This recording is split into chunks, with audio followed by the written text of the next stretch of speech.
Today, Congress is set to certify Donald Trump's victory in the presidential election.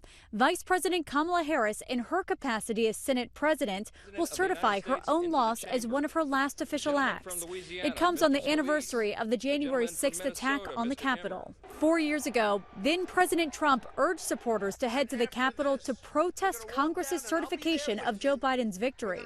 Trump has promised to pardon some of the January 6th defendants during his first hours in office. Overnight, the U.S. Attorney's Office revealed it's evaluating whether to bring charges in roughly 200 new cases.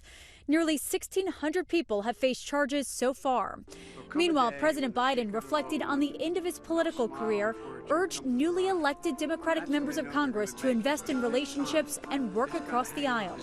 You don't have to give up your principles or your beliefs to build relationships, to compromise and reach a consensus. But also reminding them to stand up for democracy.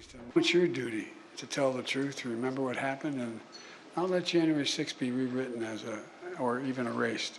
Security is much tighter around the Capitol than 4 years ago, with extensive fencing and new training in place. Law enforcement in Washington also preparing for the state funeral of former President Jimmy Carter. In addition to the National Guard, roughly 4,000 additional police officers from around the country traveled to the nation's capital to support D.C. police. Carter's body will remain in Atlanta through today before making the trip to D.C. for Thursday's funeral. President Biden will deliver the eulogy. And again, that massive snowstorm hitting Washington today, not expected to impact the certification.